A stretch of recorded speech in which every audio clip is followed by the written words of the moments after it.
Hello friends, જય શ્રી ગણેશ. બધાને સ્વાગત છે તમારું મારી ચેનલ ગુજરાતી કિચનમાં.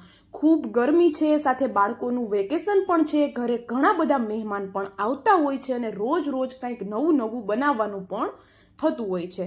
પણ બ્રેડ મેંદો કે ઓછા તેલથી ઝટપટ બની જાય તેવું જો કંઈક નવું બનાવવું હોય તો આ રેસીપી બેસ્ટ છે. બનાવવામાં એકદમ સરળ, ખાવામાં ટેસ્ટી, ના બરાબર તેલથી બને છે તો આરામથી અઠવાડિયામાં 2 વખત તો બનાવી જ શકશો. ઈડલી, ઢોકળા, મુઠિયા એવું તો આપણે બનાવતા જ હોઈએ છીએ. ક્યારેક કંઈક નવું ટ્રાય કરીએ તો બધાને ખૂબ પસંદ આવે છે. તો ચાલો બનાવવાનું શરૂ કરીએ. એના માટે સૌપ્રથમ ગેસની ફ્લેમ ચાલુ કરી એની ઉપર એક કડાઈ રાખી દીધી. કડાઈમાં એક મોટી ચમચી જેટલું તેલ એડ કરી દઈએ. અડધી ચમચી જેટલી ચણાની દાળ, અડધી ચમચી જેટલી અડદની દાળ અને 5 થી 7 જેટલા મેથી દાણા એડ કરી દઈએ. આ ત્રણેય વસ્તુને તેલમાં એકદમ સરસ એવી એમાંથી સુગંધ આવવા લાગે ત્યાં સુધી આપણે એને થવા દેવાનું છે. દાળ બંને આપણે કાચી જ લીધેલી છે. સાથે જ આપણે 5 થી 7 જેટલા મરીના દાણા એડ કરી દઈએ અને મોટું મોટું કટ કરેલી એક નાની સાઈઝની ડુંગળી એડ કરી દઈએ. ડુંગળીને ફાઇન કટ કરવાની કોઈ જરૂર આપણે નથી રહેતી. 10 થી 12 જેટલી લસણની કળી એડ કરી અહીંયા 2 ડાળખી જેટલા મીઠા લીમડાના પાન એડ કરી દઈએ. મીઠા લીમડાના પાનની આમાં ફ્લેવર ખૂબ જ સરસ આવે છે તો આપણે ચડિયાતા જ એડ કરવાના છે. હવે આ બધી વસ્તુને હલકી એવી સાંતળી લઈએ. વધારે આપણે એને પ્રોપર કૂક કરવાની કોઈ જરૂર નથી રહેતી. અહીંયા થોડા ધાણા છે એના ડંઠલ પણ મેં એડ કરી દીધા છે. જો ડંઠલ ન હોય તો લીલા ધાણાનો ઉપયોગ પણ કરી શકો છો. રેગ્યુલર મસાલા એટલે કે સ્વાદ પ્રમાણે મીઠું, હળદર અને લાલ મરચું પાવડર એડ કરી સરસ એવું મિક્સ કરી દીધું.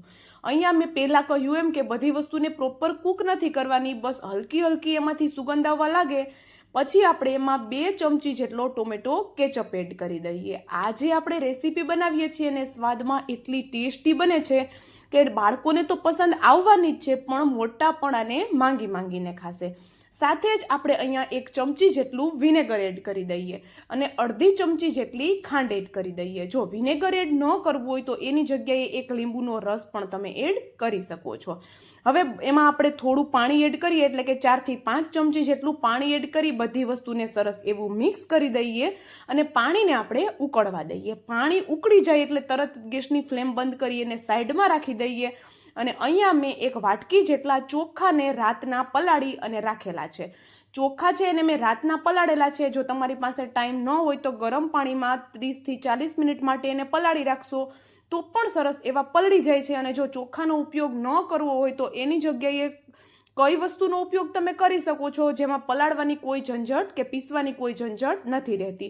તો એ પણ હું તમને આગળ વિડીયોમાં જણાવું છું. હવે ચોખામાં રહેલું બધું પાણી મેં હટાવી દીધું અને ચોખાને મિક્સર જારમાં લઈ જરૂર લાગ્યું એટલું પાણી એડ કરી આનું એકદમ સ્મૂથ એવી આપણે પેસ્ટ બનાવી લેવાની છે. તો તમે જોઈ શકો છો ચોખાના કોઈ દાણા ન રહી જાય એ રીતની આપણે એકદમ સ્મૂથ એવું આનું ક્રીમ જેવું એક આપણે એની પેસ્ટ બનાવી લીધેલી છે. હવે અહીંયા આપણે એક કડાઈ લીધી ફરી પાછી. એમાં જે વાટકીથી આપણે ચોખા લીધા હતા એ જ વાટકીથી 1 વાટકી પાણી એડ કરી દઈએ અને સ્વાદ પ્રમાણે મીઠું એડ કરી દઈએ. વધારે કોઈ મસાલાનો ઉપયોગ નથી કરવાના. તો ગરમી માટે તો આ રેસીપી બેસ્ટ છે. હવે સ્વાદ પ્રમાણે મીઠું એડ કરી દીધા પછી અડધી ચમચી જેટલું મેં અહીંયા ઘી એડ કરેલું છે. તમે તેલનો ઉપયોગ પણ કરી શકો છો પણ ઘીની ફ્લેવર ખૂબ જ સરસ એવી આવે છે. હવે પાણી ઉકળી જાય એટલે બનાવેલી ચોખાવાળી પેસ્ટ એડ કરી દેવાની છે. અત્યારે તમને એકદમ પાતળું આ લાગતું હશે પણ થોડી જ વારમાં જોતામાં જ આપણું આ છે ડોના ફોર્મમાં આવી જશે. હવે આ સ્ટેજ ઉપર તમે ગેસની ફ્લેમ હાઈ રાખી શકો છો પણ આપણે એને સતત ફેરવતા રહેવું જરૂરી છે. તો અહીંયા આપણે સતત એને ફેરવતા રહીએ છીએ ત્યાં થોડી જ વારમાં તમે જોઈ શકો છો એકદમ ઘટ એવું આ થવા લાગ્યું છે.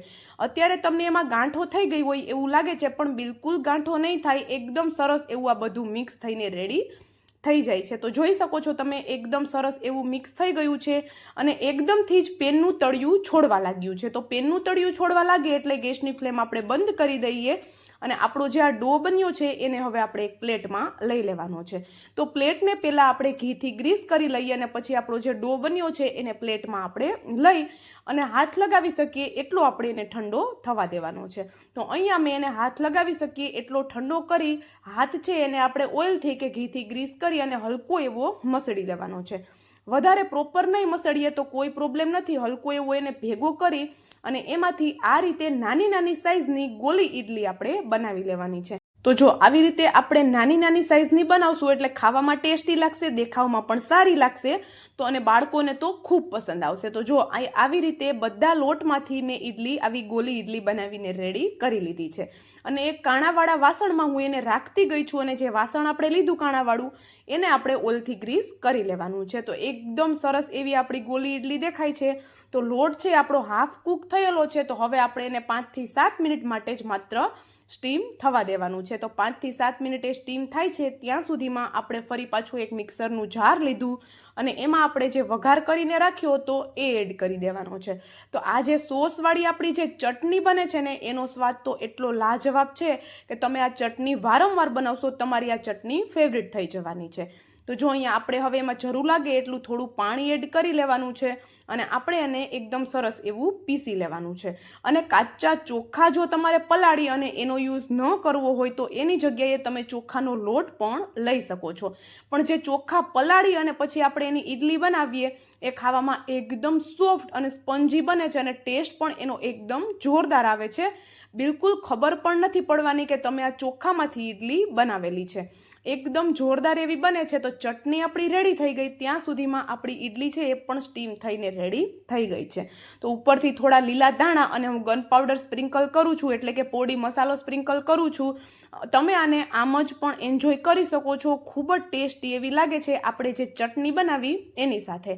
તો આનો હું હજુ એક વઘાર કરીને તમને બતાવવાની છું. એની સાથે આપણે જે વઘાર કરશું એની સાથે તો આ ઈડલી એકદમ ખાવામાં બેસ્ટ લાગે છે. એ પહેલાં જો હું તમને બતાવી દઉં કે એકદમ સ્પોન્જી બની છે, મોઢામાં મૂકતા ઓગળી જઈને એવી આપણી એકદમ સ્પોન્જી જાળીદાર ઈડલી બનીને તૈયાર થઈ છે. તો જો આ ઈડલી છે એમાં કોઈ આપણે દહીં સોડાનો ઉપયોગ પણ નથી કરવાનો, ઇન્સ્ટન્ટ બની જાય છે અને ખાવામાં પણ ટેસ્ટી લાગે છે. તો ચાલો એનો વઘાર કરીએ. એના માટે 1 ચમચી તેલમાં થોડું જીરું અને મીઠા લીમડાના પાન એડ કરી દીધા. બનાવેલી આપણી ઈડલી એડ કરી દઈએ. બિલકુલ વઘારતી વખતે તૂટવાની નથી, તો તમે બીક રાખ્યા વગર આ રેસીપી ટ્રાય કરી શકો છો. અને એમાં પણ ગરમી આવી ગઈ છે, સાંજના જમવામાં તો બિલકુલ કંઈ ભાવતું નથી. એવામાં આ ઓછા તેલનો નાસ્તો તમે બનાવી શકો છો. પેટ પણ ભરાઈ જશે અને સાથે પેટ ભારે પણ તમને બિલકુલ નથી લાગવાનું. ઉપરથી મેં પોડી મસાલો એટલે કે ગન પાવડર સ્પ્રિંકલ કરેલો છે. અને જો એમની રેસીપી જોઈતી હોય તમારે તો મને કોમેન્ટ કરજો, હું એમની લિંક આપી દઈશ. મારી ચેનલ પર પહેલેથી જ પોડી મસાલાનો વિડીયો અપલોડ કરેલો છે મેં. હવે ઉપરથી લીલા ધાણા એડ કરી દઈએ અને સરસ એવું મિક્સ કરી દઈએ. આ જે ગન પાવડર છે એ હંમેશા મારી ઘરે હોય જ છે અને સાઉથ ઇન્ડિયાનો ફેમસ છે આ મસાલો, તો જે ખાવામાં એટલો ટેસ્ટી છે અને સાથે ઘરની વસ્તુથી જ બનીને તૈયાર થઈ જાય છે. હવે અહીંયા આપણો ઈડલીનો વઘાર પણ થઈ ગયો છે. તો આપણે એને એક પ્લેટમાં લઈ લીધી. તો જોઈ શકો છો તમે જોરદાર એવી આપણી મસાલેદાર ઈડલી બનીને તૈયાર થઈ ગઈ છે. અને હા, જો વિડીયો થોડો પણ પસંદ આવ્યો હોય તો વિડીયોને લાઇક, શેર અને ચેનલ પર જો નવા હોય તો જલ્દીથી ચેનલને સબસ્ક્રાઈબ કરી દેજો આવા જ નવા વિડીયો જોવા માટે. અને સાથે મને કોમેન્ટ કરીને પણ જરૂરથી જણાવજો કે તમને મારો આ વિડીયો કેવો લાગ્યો. હવે મળશું આવા જ એક નવા વિડીયો.